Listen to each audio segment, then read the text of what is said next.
Um, Up next is mental health. Definitely something that I will be doing this weekend. We just are wrapping up our quality week this week, and it's been virtual, so has been a very fun and exciting week. And mental health has been a major focus as well as the inclusion and diversity. So, Chad? This was awesome. I was really looking forward to this presentation, and it delivered. So I really encourage everybody to watch it because I am not going to do it justice in this breakdown. Um, in short, the world is moving towards a more VUCA world, that volatile, uncertain, complex, and ambiguous. There's nothing that we can do to escape it except to get better at preparing for it and repairing after our regular everyday engagements. And Michael and Vlad from Synctuition had a really good way of putting it. They Every time you pull out your phone, you look at the TV, you open up social media, you look at the news, you're just having mud slung into your mind, just nonstop, a barrage all day. And we get home at the end of the day and have a shower and clean up, but there's nothing really to clean up your mind.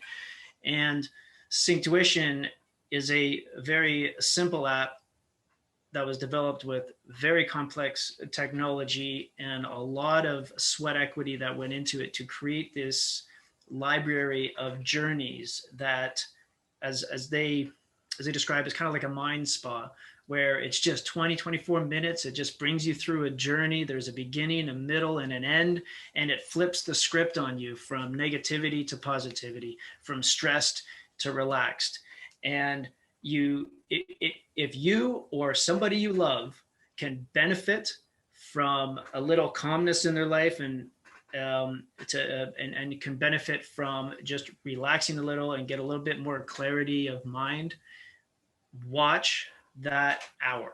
Just send in the link and watch it, because I can't describe the science behind it. But when you listen to Michael talk about it, it is really compelling. And when you hear him, actually, there's watch it. And when you hear the science behind it, when you hear how simple it is to listen to, and literally all you have to do is just give 2% of your day, just give that 24 minutes and it'll have an impact. I tried it myself this weekend and I did feel the benefits by the third session. But my experience doesn't compare to Nick's testimony. Nick doubted this technology when he first heard about it, and he gives a testimony in that hour that makes me even more excited than what I've been experiencing. He's already going to work with a much more clear mind and navigating his day with much more clarity after 5 days of using this practice, using this app. And two, he said 3 times he's woken up now 15 minutes before his alarm went off, feeling better than he's ever felt. So these are real tangible results with a very simple technology. And it's the way that it uses 3D binaural beats. It's a rhythmic entertainment app, very simple, and it's designed for people kind of like myself, and I'm assuming a lot of people in this room who have a little bit of a problem relaxing. I cannot meditate for my life as if my life depended on it. I've tried and I failed miserably. So when I told them that story and how this actually felt like a step in the right direction because I was able to do it successfully, they just kind of laughed and said, yeah, that's exactly what it was designed for. So I know some of you are exactly like that because I've seen all you guys work and you guys are just as bad as me, if not worse. So it was designed for people like us. So give it a shot. Thanks, Chad. And I don't know about y'all, but mental health is like top of mind for me lately. So. Absolutely. It's so funny. This is the mental health conversations are always the least populated. No one pays attention, and it's the most important. Yeah, that's how it is with everything in life. I have a feeling, those things when they become mainstream, it's kind of like usually a little bit late for a lot of folks. So it's our job. I think that's what we're here for, to kind of spread the awareness of it, and I think it's important. Yep, 100%. Bianca, did you try it yet? I tried it 4 times so far. Oh yeah. Well, I actually I need to make sure. I think this is part of the maybe it's a nice like way to kick things off about like burnout and feeling exhausted and like just even trying to keep up with basic communication channels. Like I feel like I've really fallen behind on just text messages and emails, and like I definitely, it's on my radar to test Yep. out Synctuition because I feel like maybe that is my answer. Like I It need was, to take pause. it's funny you say that because Beautiful. I told the guys I would try it on the weekend, and it was tough. I had to get set time aside. I had to schedule it. It was crazy, Yeah. and I'm like, this is how bad we're getting. You know what? Do you know how we feel or how we talk about this? A Synctuition journey is 25 minutes. We calculated this. Yeah. It's 2%. It's 2% of your day. Yeah. Now, and I've spoken to so many people. Whoever tells me they don't have 2% of their day to kind of work on their mental health and their brain, I'm like, okay, let's pull out your phone. Yep. Show me your screen time. I'll save you those 25 minutes from any category you'd like. But this is 2% of your day that you dedicate purely to yourself and working on yourself. And I think we all have that time. It's just about understanding that it's just that much, but the effect of it is it like affects 90% of your day. Yep.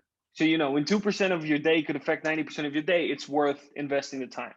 Oh man, it's so funny you say that about the screen time because I did exactly that last week. Well, sorry, I didn't do it. My wife made me do it.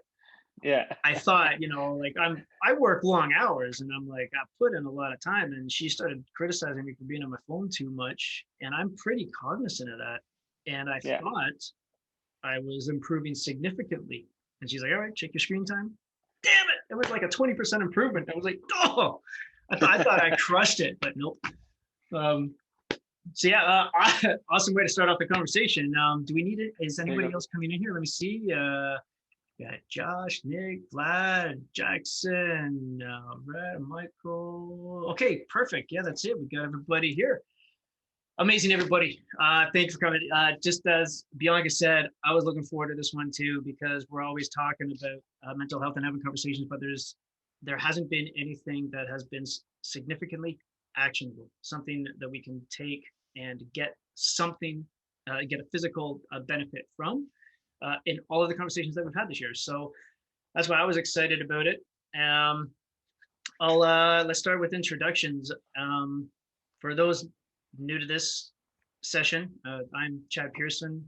I work at a company called Plexus Software. I have a very unique background. How did I get in mental health?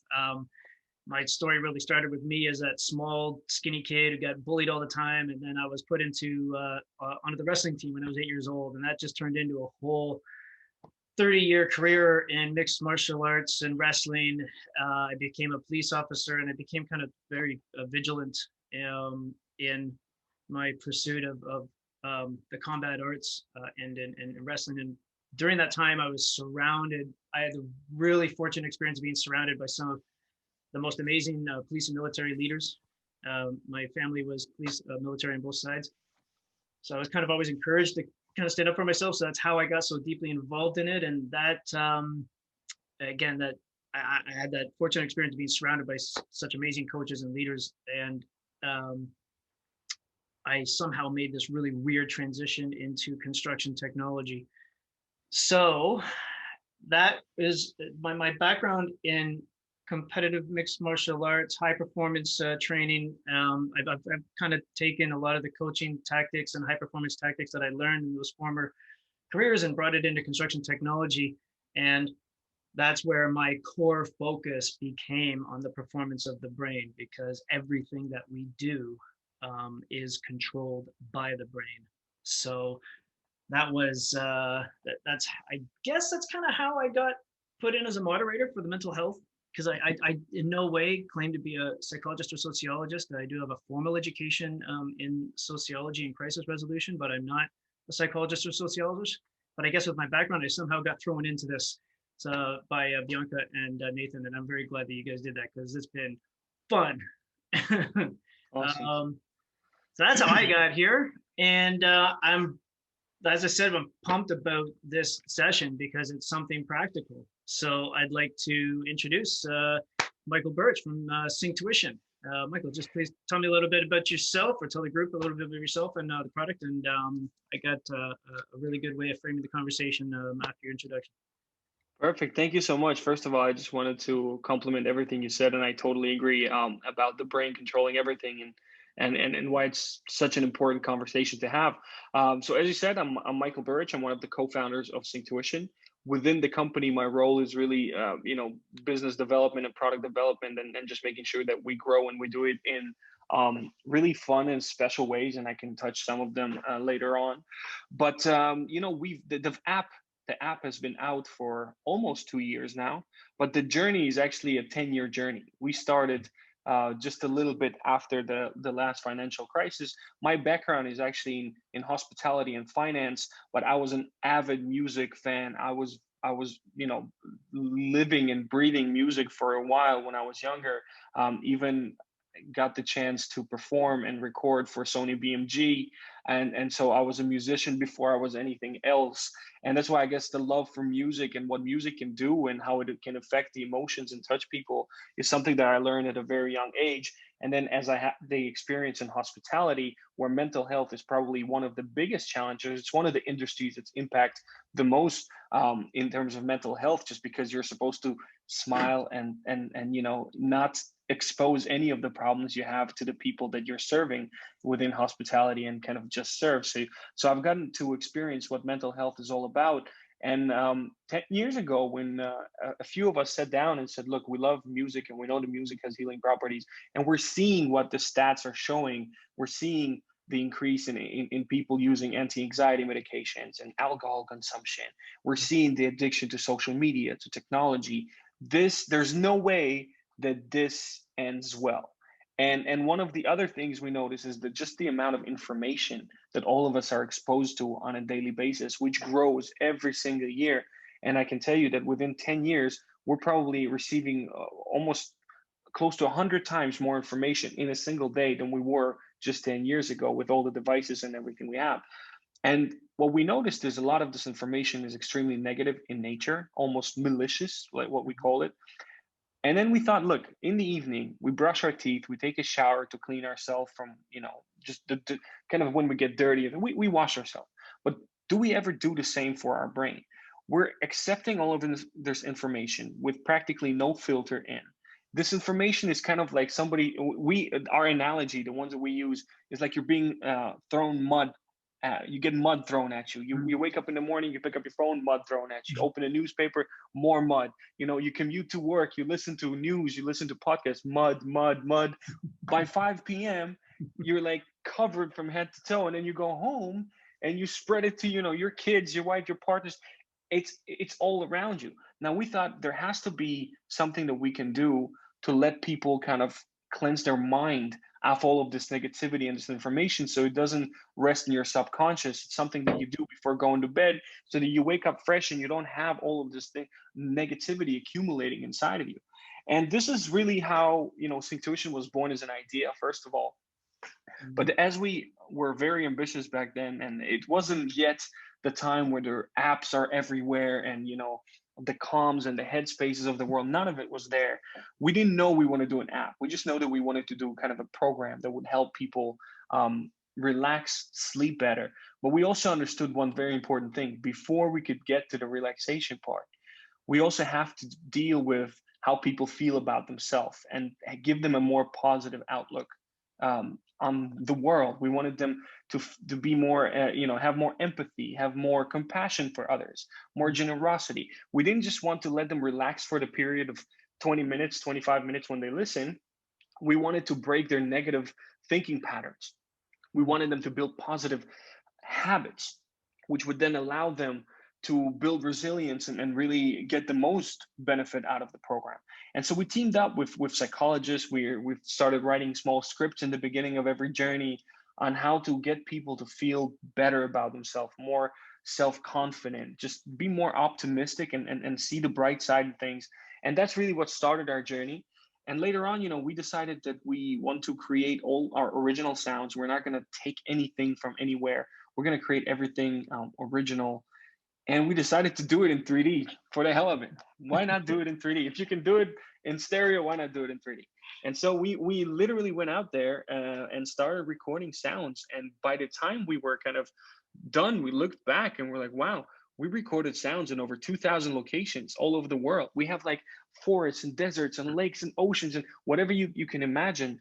And I mean, I don't know how detailed you want me to get into this now. Maybe it's one of the things we can go into later. But the fact that we were able to record so much nature has done something phenomenal for our listeners, which again, you tell me if you want me to talk about it now, or we can get to it a little later on. What you said something that will segue perfect into the framing of the conversation, because you said we wanted to go more or do more than give them just sounds and break the negativity. So get this.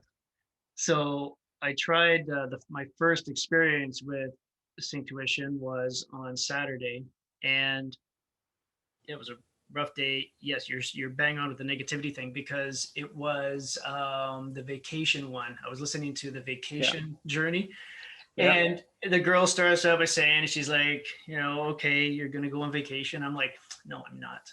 Then she goes, okay, get ready to pack your bags. I'm like, I hate packing my bags. And I was literally shaking my head. I'm like, nope. I'm hating this. No, I ain't packing my bags. And I'm like, no, they're losing me. And then she keeps going. And then 10 minutes later, I'm just like, oh, man. So it did. It literally broke my negativity, because there was 2 negative responses at the very beginning of that experience. But you guys did it. So kudos. Thank you. So, you also said something that's amazing when you said the mud keeps being slung at you.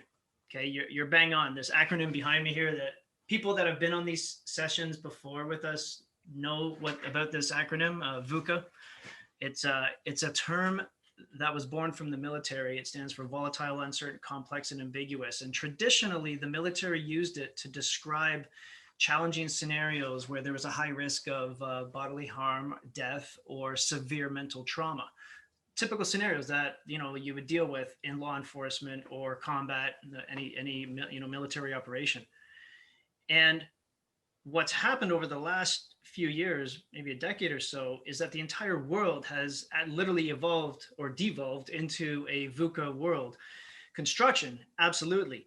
With the suicide rates, the level of mental illness in construction that is being undiagnosed, not even known, the amount of stressors that are bombarding us on a daily basis is really created a VUCA world for mainstream society. It no longer belongs to law enforcement and military. And I'm going to change this graphic here for a second. This little graphic behind me. Let me try and change this viewpoint here.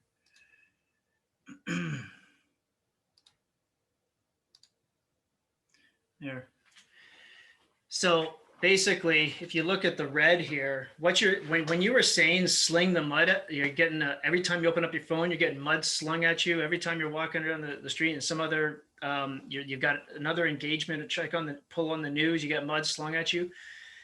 That red in that kind of humanoid in the center there, right here, I feel like a weatherman, represents the stress, and the gold, green, and blue represent positivity, performance, and health, your physical and mental health. And when you don't train for a VUCA world, these stressors are bombarding you all the time. And the important thing to recognize is that you cannot change this. You will get, in your terms, mud slung at you nonstop all day, just a bombardment of stressors. So if you don't do anything, your performance in your professional and your personal lives will plummet. Your positivity out the window.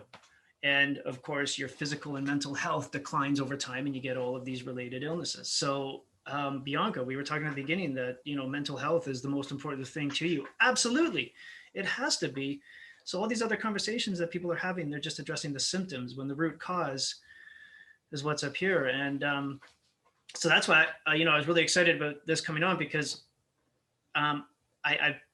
my whole background is about training for a VUCA world and elevating your performance but there's always been one thing that I've struggled with, and that's meditation. I can't. Every time I close my eyes, like I said in that post, it's like the circus comes on. I was like, I can't shut up. I can't meditate. I can't think. I can't get to bed. So, over the last 3 days when I was using your app, it was the first time that I was able to shut it off. So it's a step for me. So I love that you say that. I love that you say that. And if I may, I just wanted to address some of the things you said because they're so spot on. One of the other examples that we like to give is, imagine if you're in a boat and you fall overboard and you're in water. The best thing for you to do is not to do much. It's not, move your hands. It's to relax and grab onto something. What happens when you fall overboard is most people panic. They're not able to lower their stress level or their panic, the level of panic to a point where they just relax and do something that's actually beneficial to ensure their survival. They start waving their hands around and they're actually they're making a lot of bad decisions that are making the situation worse. It's literally the same in life. When something happens to you, there's an event that happens to you that kind of takes you off balance. Instead of sitting back, thinking clearly on what you should do and make the right decisions, we're fast to react. Often those reactions are the ones that are actually the worst ones for us in the long term. And so it's very, very important to be able to have the resilience and the ability for you to go back, to take a step back before making a fast decision out of panic. Now, when it comes to meditation, and you said, the most difficult thing for you to do is meditate. This is literally the person we had in mind when we created the program, because we didn't want to address only people that are heavy meditators or they're really into this. We thought, what would a normal person that's never done this? We need to get them to understand that there's ways to use technology to work on their mental health, but we can't give them a breathing exercise. It won't be for everybody. Mm-hmm. We can't go deep into like potent meditation and yoga and things like this. It won't be for everybody. How do we get the everyday person to do this? And so we really approached it almost like an entertainment app, or the content should have entertainment in it, while at the same time give you the benefits of mental health through technology. And so we created every journey like a little movie for your mind. Mm. We scripted them. We did mood boards. We wanted to imagine what a person would see when he would listen to the story, or she would listen to the journey. And that was one of the reasons we wanted to record everything in 3D. We wanted to pull you in right away, immerse you into it. Because if you tell anybody that mindfulness is great, awesome, and then you tell them, well, just sit down for 20 minutes, don't think of anything, and focus on being present. That's impossible. For me, like, I can't do it. I can't do it. I think of my plans, my schedule tomorrow with the app, and we were testing it on so many people as we were going through it, because there's the 3D sound that kind of like wow you and take you into the journey. And because there's a storyline, there's, things coming in and being added all the time, you are able to be present. You are able to think of the story you're imagining rather. And the point is, there's very little of it as guided.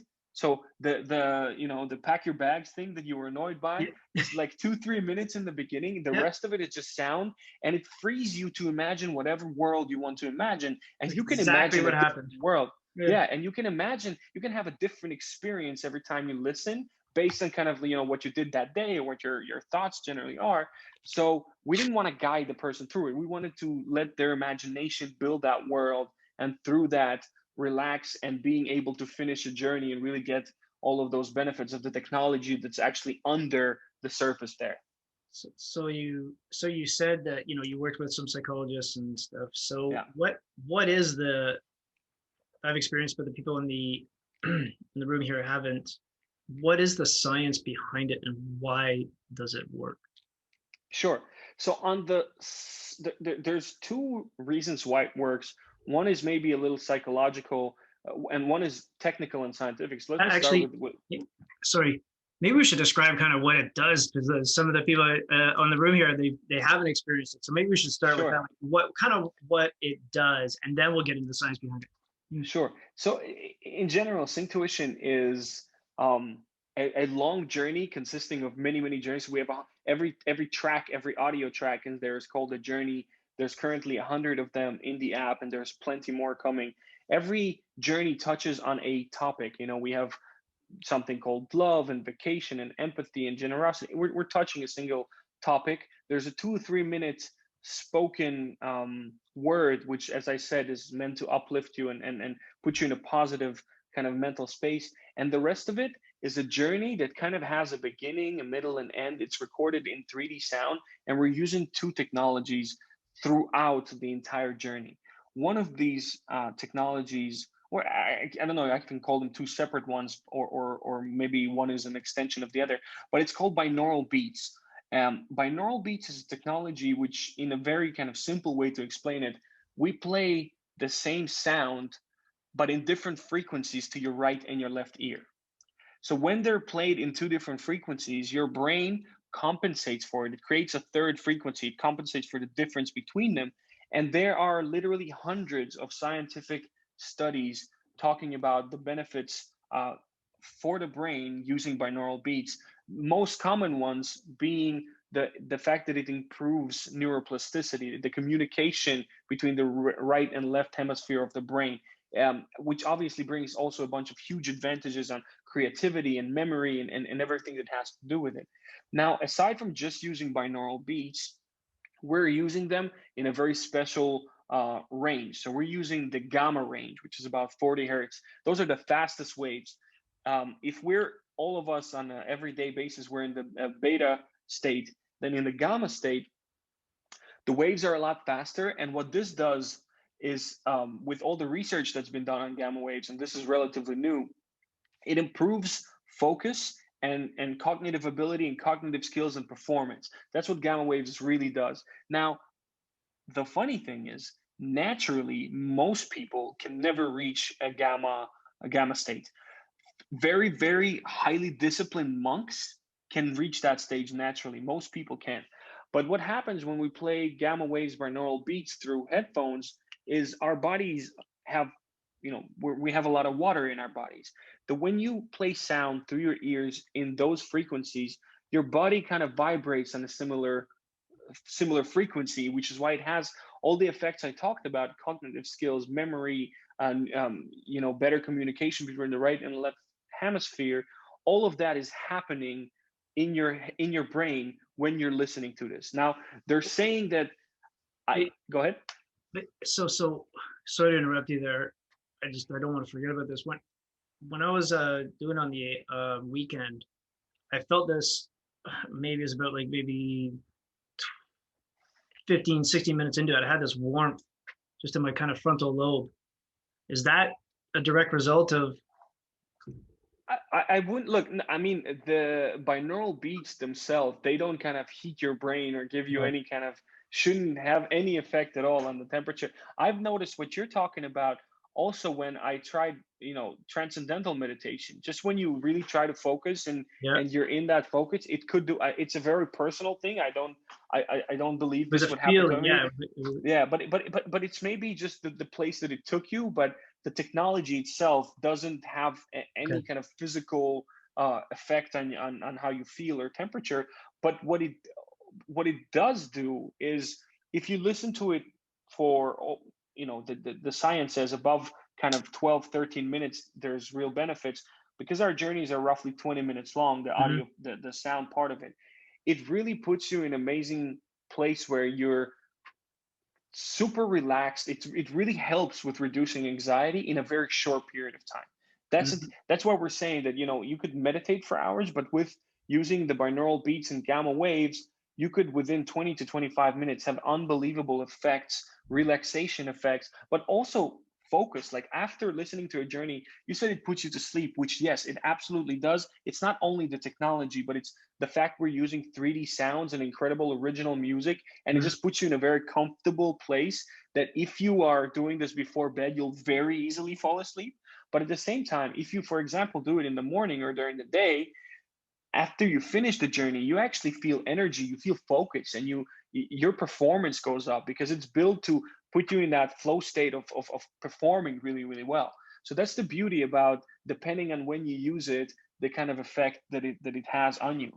But there's another thing about the technology that we use, which maybe it's not so much, there is science in it, but there's also pure human psychology in this. There's something called environmental psychology. The very basic thing of it is we as people, as all of us as humans, feel a lot better in nature. Nature relaxes us. It lifts our mood up. That's why we go for walks, we go for hikes, we ride the bike outside. It has an effect on us, and it reduces our stress and anxiety. The fact that we recorded all of those places in nature in 3D with proper spatial accuracy, it kind of tricks your mind to almost feel like you're outside. And if you heard during the pandemic, a lot of the people are saying, go outside, not with people, but just go to nature, experience nature. It helps you relax. We're able to replicate that effect with Synctuition because of all the places we recorded in. And that is an incredible side effect that we kind of, obviously we wanted to have that effect, but we didn't know just how much it would influence the people that listen to it. Because they're saying that just during this pandemic, to sit at home, close your eyes, and kind of feel like you're in a desert somewhere really took them there and really had a very impressive effect on them. Because the binaural beats and the gamma waves effect, it's not something that you hear very well. It's just under kind of the music there. You feel it's there, but you don't, it's, if you make it very loud, it's actually a very annoying sound. It's supposed to actually work, but without you really hearing the noise that it creates. And one of the most challenging things for us was creating the recipe of putting 3D sounds, the music, binaural beats, and making it all sound beautiful together. It's awesome. What's amazing is the science behind it. Actually, you said that there's different effects or goals for different times, like depending on when you use it. Getting back to the the fact that we live in a VUCA world and we can't stop it, but because we can't stop it, what's good to focus on is what we can do about it, which is we can prepare and we can repair afterwards. So we can prepare for the VUCA world just through training, and we can repair afterwards. So I noticed that you can't when you go through one journey, it doesn't let you do the next right away. There's a time delay that prevents you from moving forward. So I'm assuming there's a purpose behind that. And so I was going to ask you a little bit about that, but I also wanted to see if you could tie in your answer to the fact that we've got a stage of preparation for living life and a stage of recovery that we really need to focus on. And how do you use this to help you in both of those scenarios? Sure. Thank you for that. There are numerous reasons why we've chosen to do it in that way. We could open all the journeys immediately for people. What we've noticed when we did the research is when you open an app and you get a choice of 60 journeys, or you get a choice whether you want to work on your sleep, or you want to meditate, or you want to work on your stress levels and anxiety. What you're doing is you're creating more anxiety for the person. The anxiety of choice is a very real thing for most of us people. You don't know which of these journeys you should be listening to right now or why, and you're afraid to make the wrong choice. All of it creates more stress. So our thought after this research was very simple. Let's give a direct line that people can go 1, 2, 3, 4 without having that anxiety of choice. So they start from 1, and then every day new content would open up, which would develop a very good habit of getting a new content piece every day. And after, let's say, 23, 24, 25 days, you would have it as a habit rather than for you to come in, consume 4 journeys and forget about it, because that would be defeating the purpose. So we're trying to build a positive habit. We're trying to reduce the anxiety of choice. And also, generally throughout the levels, we're slightly increasing the amount of binaural beats and the power of binaural beats in it. So it's also good to go from a lower kind of level and increase as you go through the levels. So that was the idea behind why we made it in this way. The other part, the second part of your question, look, with physical health, we don't kind of question why we don't only need to train when we have a sports game or war or something else, right? We kind of accepted the idea that you need to prepare and you just do it not when you have a problem, but to prevent the problem. For some reason, with mental health, a lot of us don't think of it that way. We think of it, well, I'll deal with mental health when it becomes an issue, not that I will be preparing my mind so that it doesn't have the issue in the first place. Mm-hmm. So I think by creating and building it as a habit that you do, you practice this every day, we're building the kind of resilience that will help a lot of the problems not appear in the first place on the preparation part. And on the recovery part, I mean, that's even easier, you know, after we're going through stress, after we're going through a lot of these episodes, we've created a very simple way for a person to engage with the app. We are not making you go and do breathing exercises, or we're putting somebody else's voice for 20 minutes in your ear that kind of paints you the picture. We let your mind create a world, and we're trying to constantly remind you that there are good things out there and that the bad in the world is just, you know, part of the road. It's the road that you have to take to arrive somewhere, which is the other side of your anxiety, your fear, your stress, or whatever you're going through. That it's normal, it's part of it, and you can only really feel that happiness once you go through the sadness as well. So that's kind of what we try to do. We try to get you to think like that on a daily basis, but also after you're going through something, it's something that very easily and in a very relatively fast way helps you kind of experience relief and hopefully get over certain situations much quicker. It's definitely an effective training technique to get into habits, using repetition and consistency to make them stick. Actually, in unlearning techniques, you use the term neuroplasticity, and which I love having this conversation. This, adult learning. I would see there's 3 phases to it, right? And I'm starting to think that this is a really effective technology for helping people learn. And when I say learn, I mean learn any skill, because learning happens in 3 ways, right? When something changes and you're about to learn something, your brain releases norepinephrine. It's the whole point of it is to get you moving and to make you alert. So the problem with it is norepinephrine, because it has to get you moving, people feel agitated. So that's where they stop. Change happens, people feel agitated, and they stop. And that's what happens to most people. And that's why adults don't learn anything. But the people who push past that agitation, in order to learn something, if you're learning a complex skill, you need to focus on it hard, because your brain has to release a chemical called acetylcholine. Acetylcholine is what focuses all of that energy and creates that neural pathway in the brain that makes the technique and skill adhere.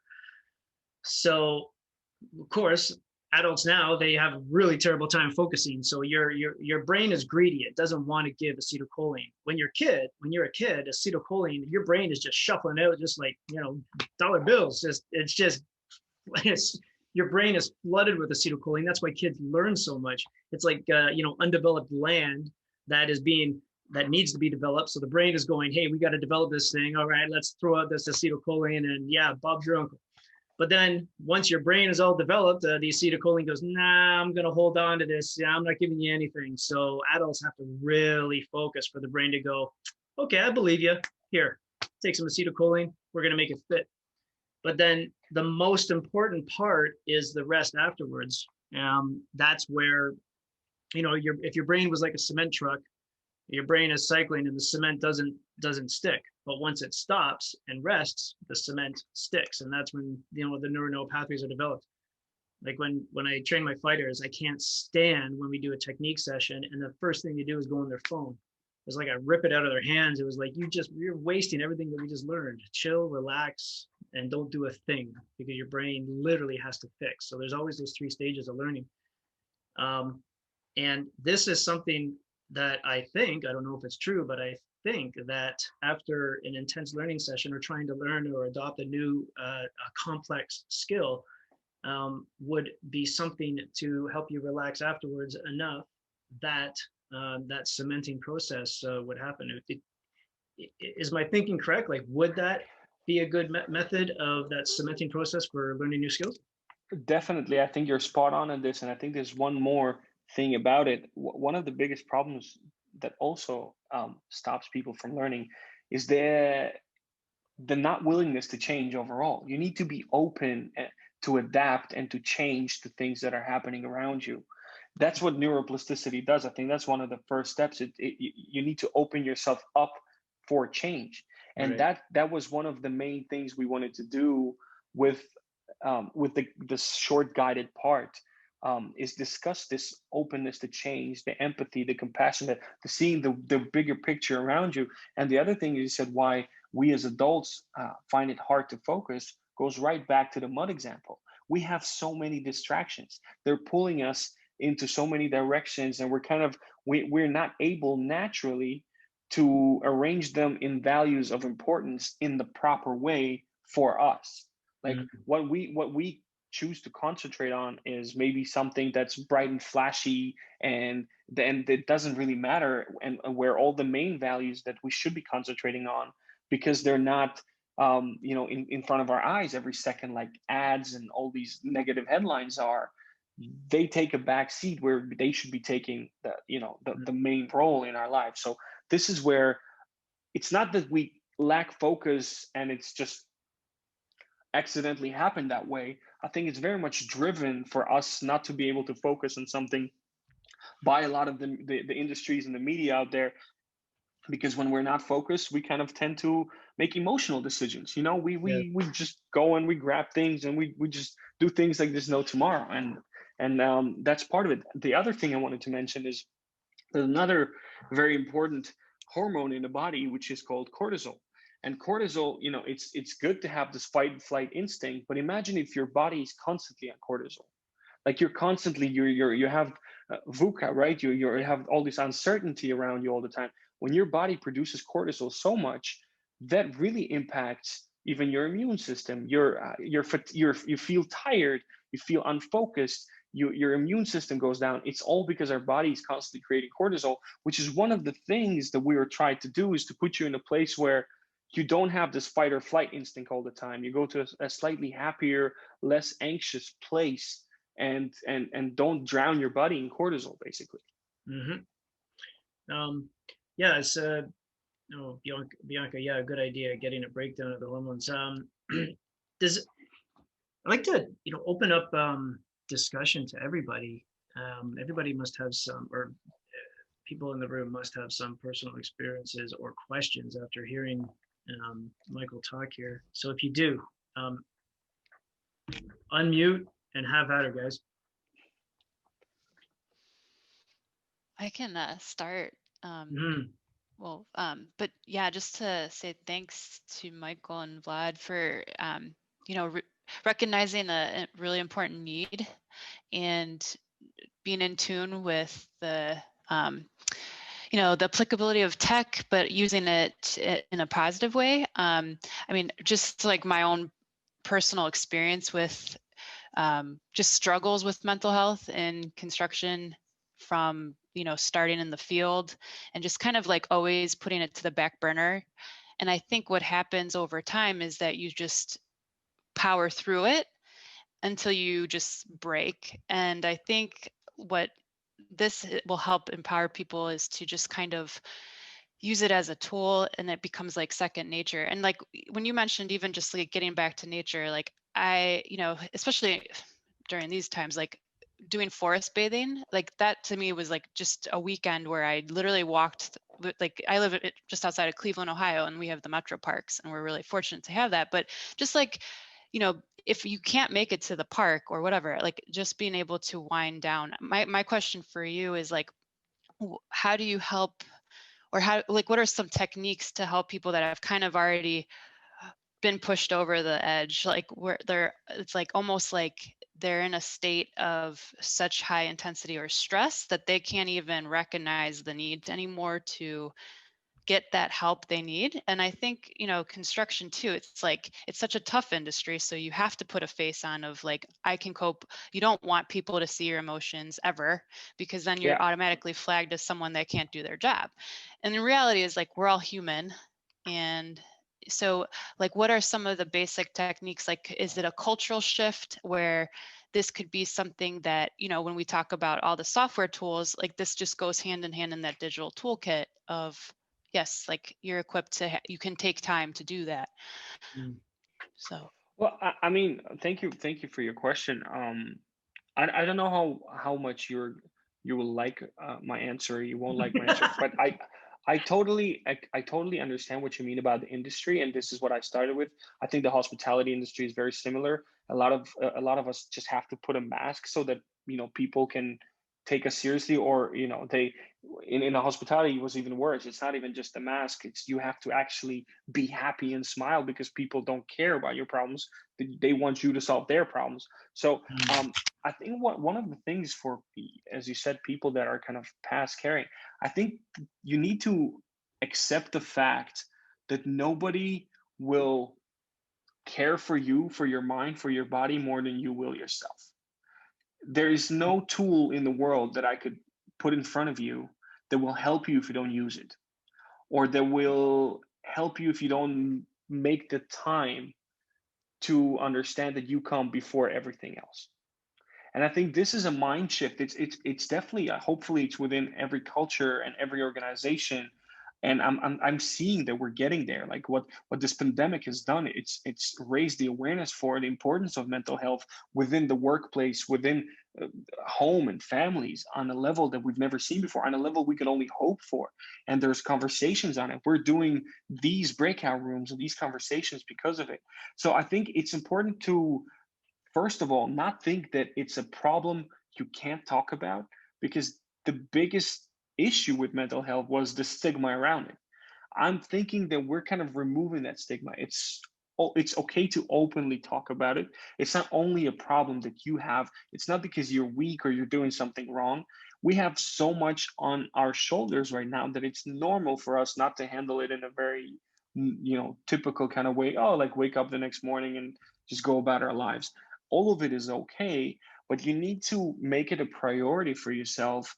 And it doesn't have to be, you know, listening to Synctuition. It can be going outside and taking a walk for 1 hour and just observing the things that you see as you do that, not thinking of your schedule, your work. Literally, just walk outside, look, observe the details. That will already take your focus away from everything else that you're doing. It could be, you know, things that we loved and we did, learning something new. Like we were challenging ourselves all the time, whether it was a language or a skill or a dance, or some of us did like you, Chad, went into martial arts. We tried stuff that we've never done before, and the small successes, the small victories you get as you achieve, you know, you go from one level, you learn something, you learn to give a punch, you go to the next move. Those small victories actually make you feel incredibly good about yourself, which is a lot of the time that lack of self-confidence is what causes the problem in the first place. So create those little moments, little victories for yourself.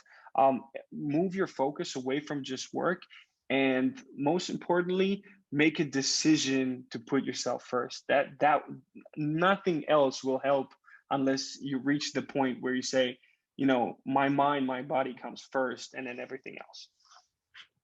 I hope I answered your question. Yeah, absolutely. Thank you. That's great.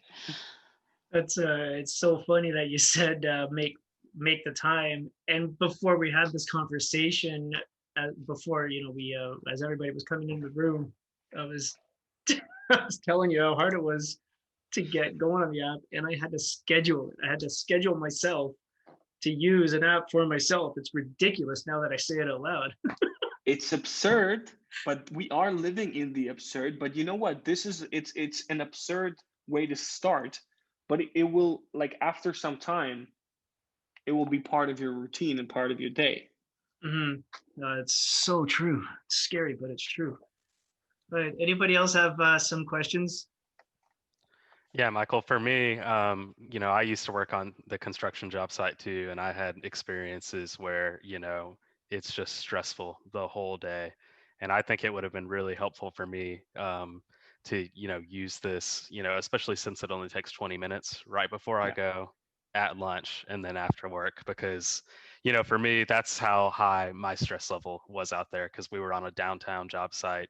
Deliveries were hard to get, and there were just all sorts of pieces moving all around, people wanting things from you all day long, and you can't even get to the tasks at hand that you need to do. So for me, I noticed there was a lot of stress out there, and vulnerability wasn't encouraged at all. So one of my favorite quotes is from Brene Brown. She's a professor at the University of Houston.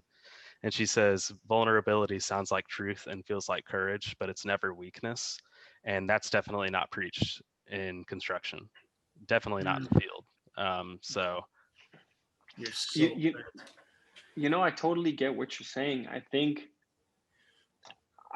that not all industries are living in 2020, if you know what I mean. Like a lot of industries are still promoting the values or haven't made the shifts that we as people have made.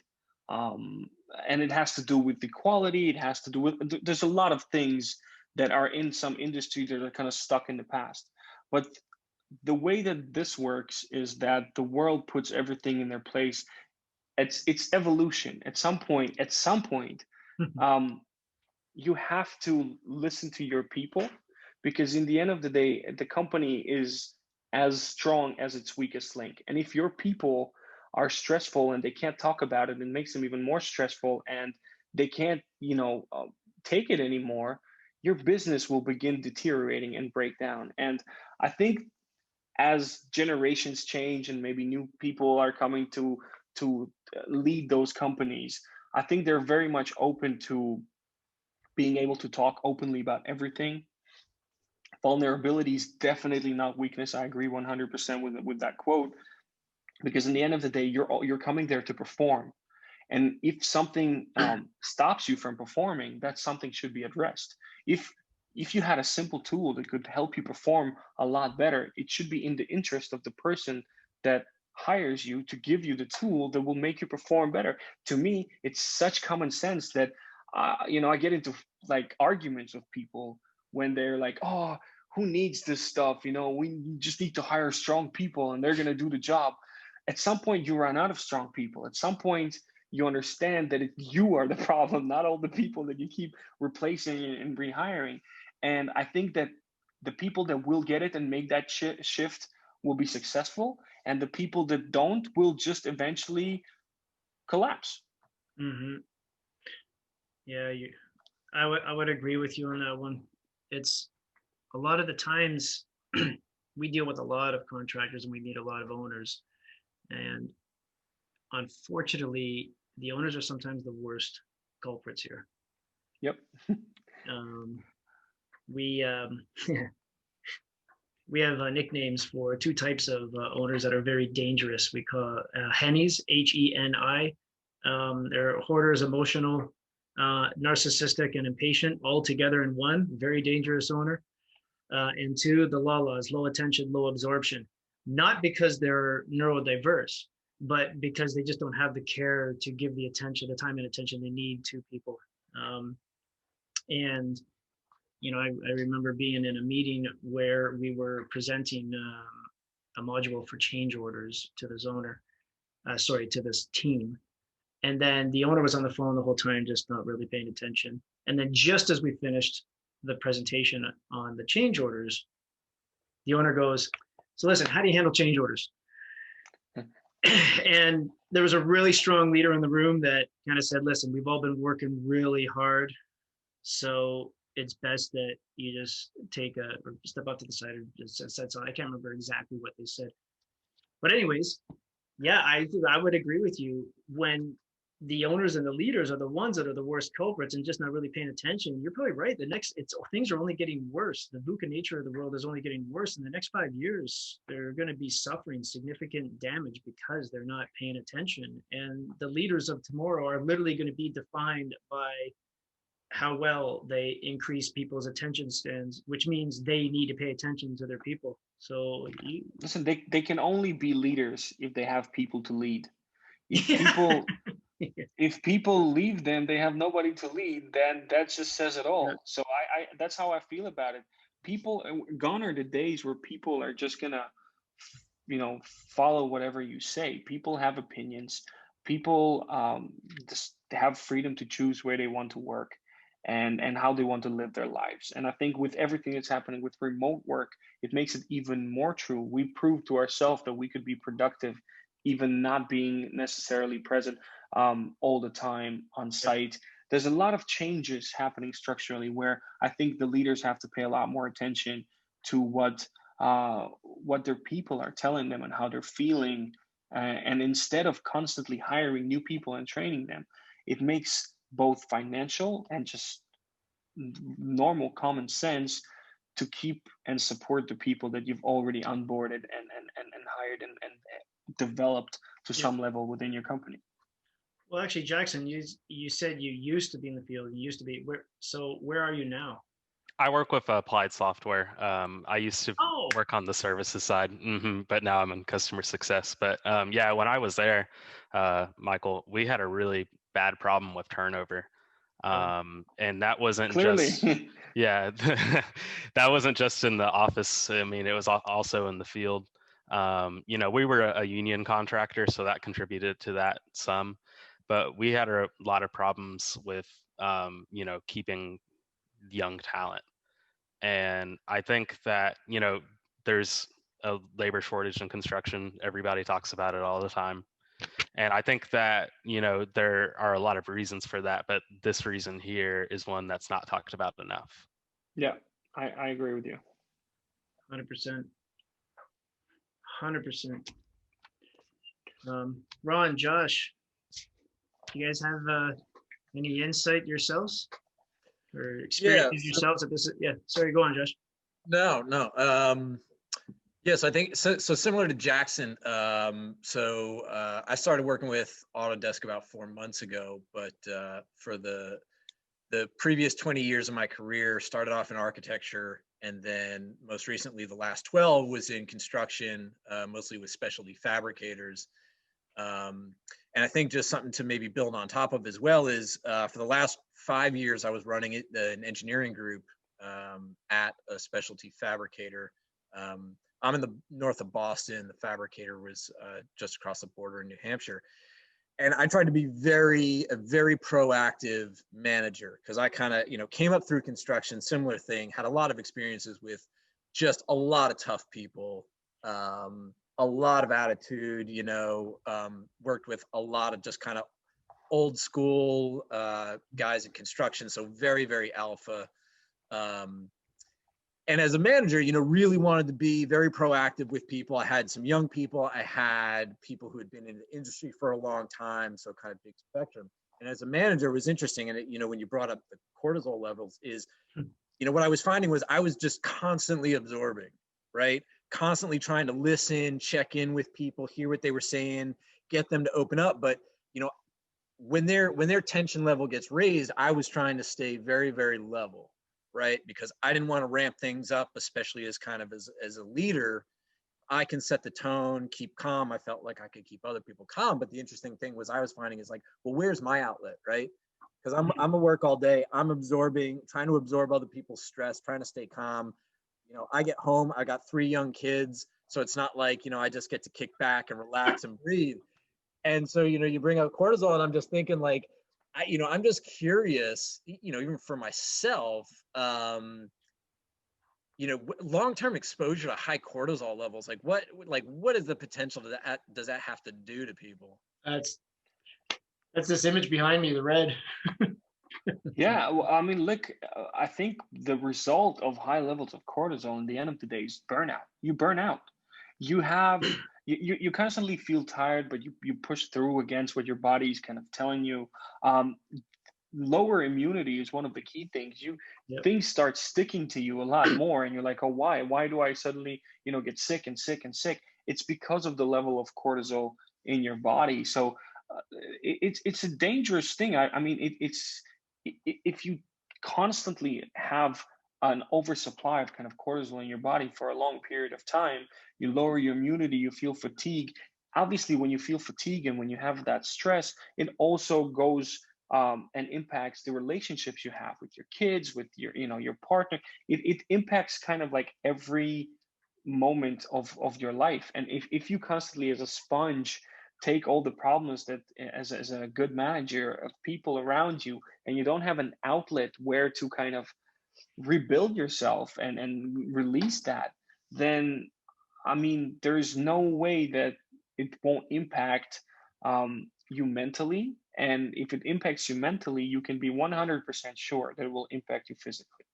It impacts different people in different ways. It's certainly chronic diseases come out. To other people, they just get ill more often. To others, just they get tired all the time, and their willingness to do basic things, go out and play with the kids, you lose that willingness to do anything because you're tired, and you're tired just because you're full of mud all the time, right? Going back to that analogy, you constantly get to take it in, but you don't have an outlet to kind of release it. So it's very important that people found that outlet. And it could be sports, and it could be hobbies, it could be spending time with family, it could be something that takes your mind away from experiencing that all the time. We created something that we feel was just something very easy for a person to do, and it doesn't take long, and it doesn't require learning a new skill. So we found it's one of the great outlets for people who are experiencing stress to kind of let go and think of something else and be mindful and thankful. Really, it's all about gratitude. In like the biggest topic we touch on is gratitude, is being thankful for a lot of the things that are right, and a lot of things that still are ahead of you, ahead of your journey, and not just the specific problems you're dealing with now, because all of that is very oftentimes temporary. And there's a saying that I love. Jackson brought up a quote. I'll give you a quote that I really like, and the quote is very simple: "Nothing is ever as good or bad as it seems." and I live by that. That's actually, I could add to that, Josh. So at our company, we teach a 7-week course on performance during chaos and critical stress.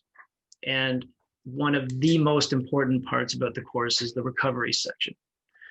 So we can't avoid stress. You will be a boxing bag all day.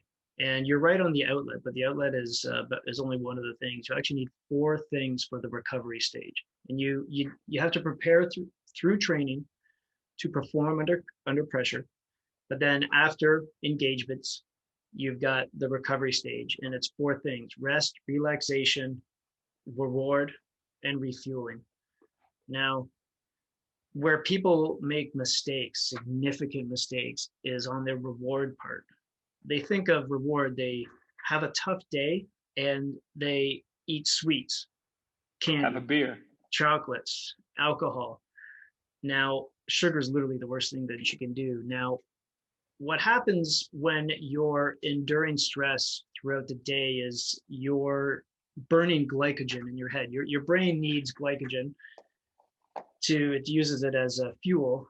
And as you burn that fuel, 2 things happen. For every 1 glycogen molecule, there's 3 water molecules. So you got to pee a lot. So every glycogen molecule, it's like bursting 3 water balloons in your body. That's why you got to pee after doing something significant, like enduring stress for like more than a 30-minute period. So you get dehydrated, which leads to some breakdown of your cells. So you got to drink lots of water. 2, glycogen, that's what gives you the cravings for carbohydrates and sugar. Like nobody wakes up in the morning and craves a chocolate cake, but after a long day or in the afternoon, they do.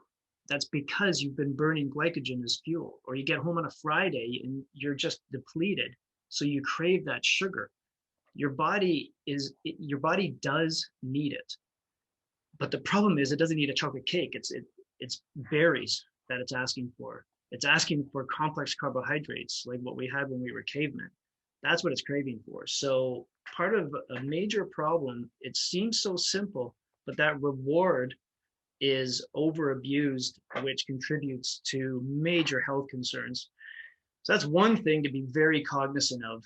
When you get that craving, hit frozen blueberries, don't grab a chocolate bar. But yeah, rest, relaxation, reward, and refuel. So obviously diet is critical.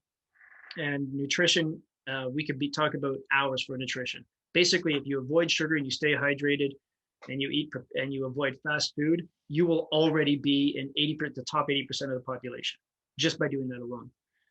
Relaxation, this is where I had a problem with meditation and the relaxation part. And this is why I was excited about Synctuition, because this seemed like a really simple way for the relaxation, because that was what I struggled with. And I teach the course here. I teach the course and I struggle with this. So this is what I was happy about, as well as the sleep, the rest part, which is just getting good sleep. And this also helped me with sleep. So there's several, you stick with those four and you focus, you prioritize recovery, you can really have significant, or not only mitigate the negative impact that stress has on positivity, health, and performance, but you can reverse the damage that has been done. So that's what I've seen in my personal experiences. And there's really simple things that you can do to achieve that. So, but yeah, that's a much longer conversation, but recovery is key. If you really want to get fancy, get into mixed martial arts or Brazilian Jiu-Jitsu with your kids. I can tell you, major stress relief. Okay, that's the timer. So we're going to be coming up shortly. Good. Awesome. Ron, haven't heard from you yet. Yeah. Well, we all know the problems. We know that there are solutions, technology and all kind of solutions. The thing is, the challenges that I face all the time is, how do we get the people, those young people that work in construction, how do we get them to not admit, but to know that they have a problem, and how do we get them to use the technology that we offer them? Yeah. the big question. I think this is the biggest challenge. No kidding, man. I wouldn't even begin on how to answer that question. Oh. That's yeah, Mike. I think, Ron said it spot on. That is the biggest challenge. The biggest challenge is how do we speak in a language that doesn't scare people off?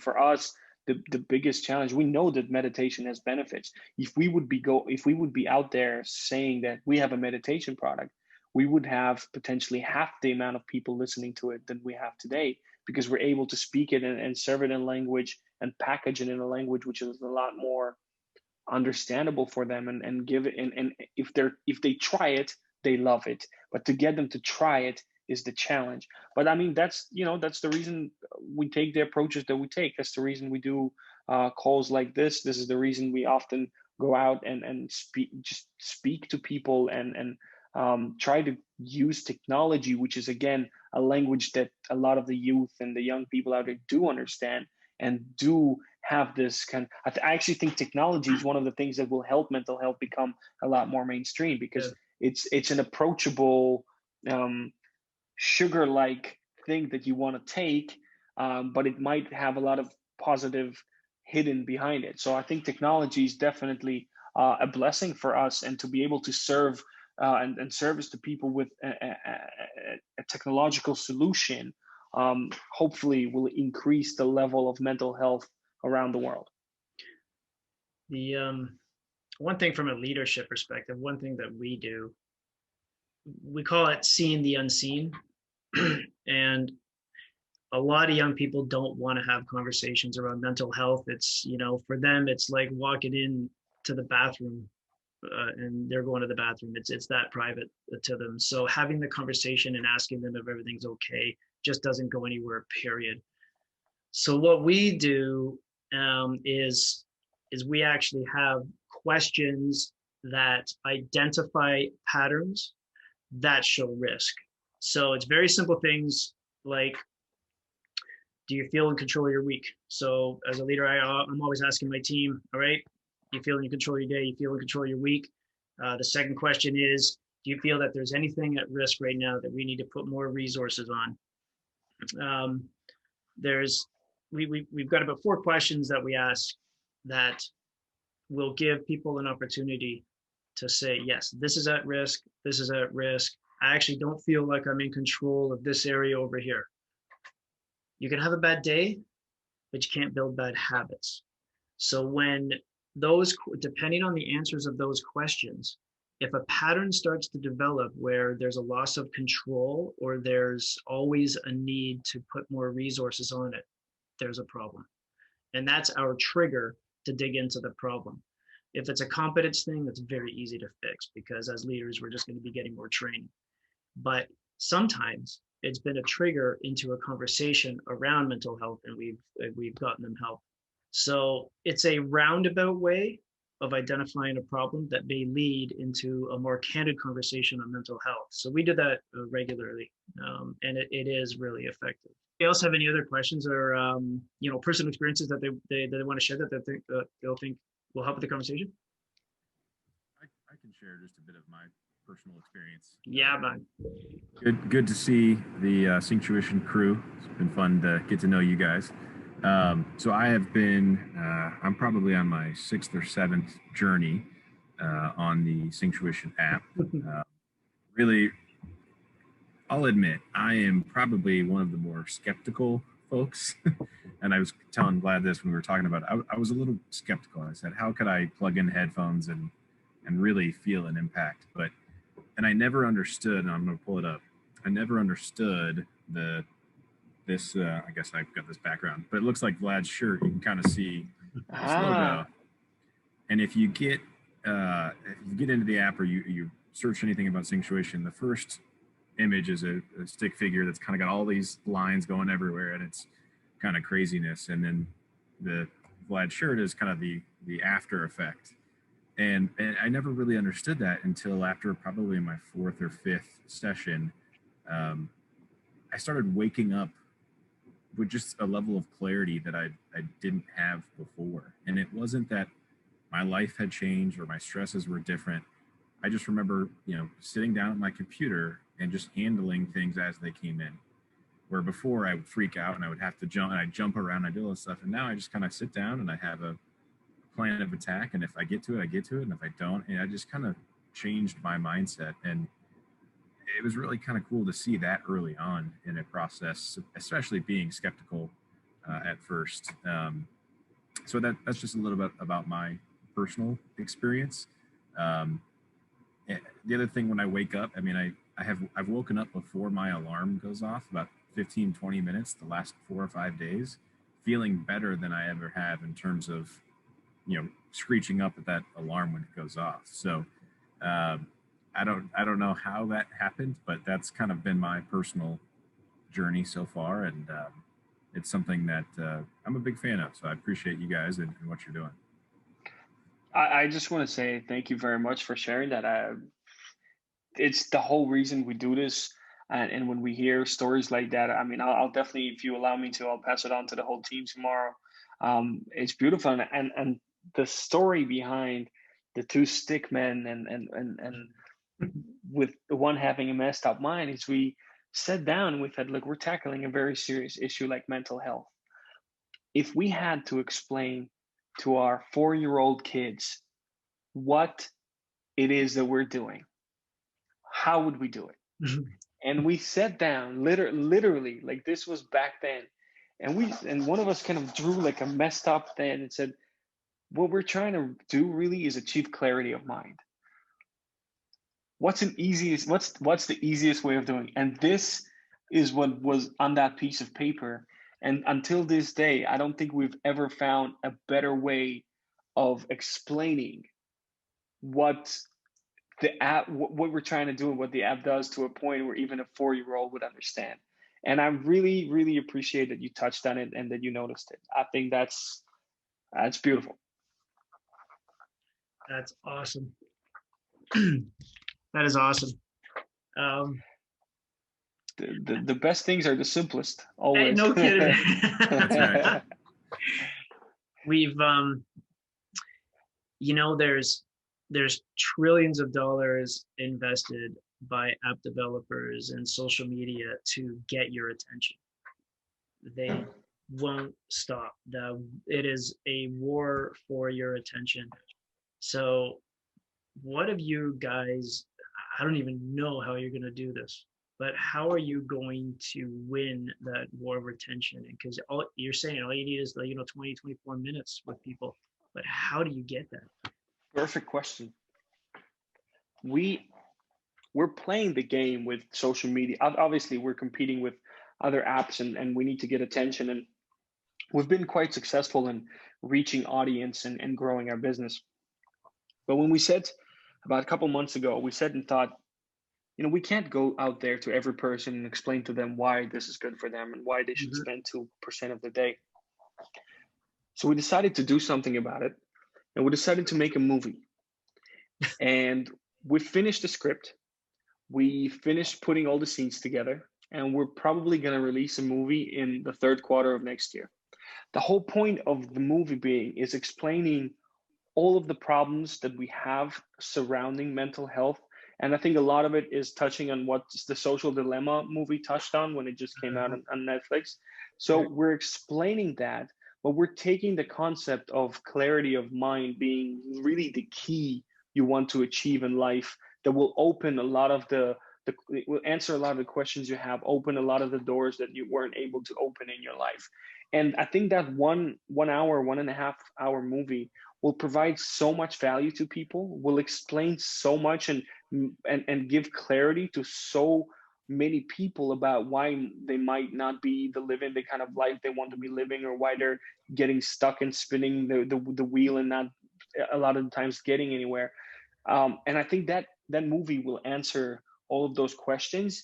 And it's the movie that we hope will give the app the attention it deserves, because it will give a very strong why. Why should I listen to it? What will it do? And it will be better than any kind of ad you can do in that space.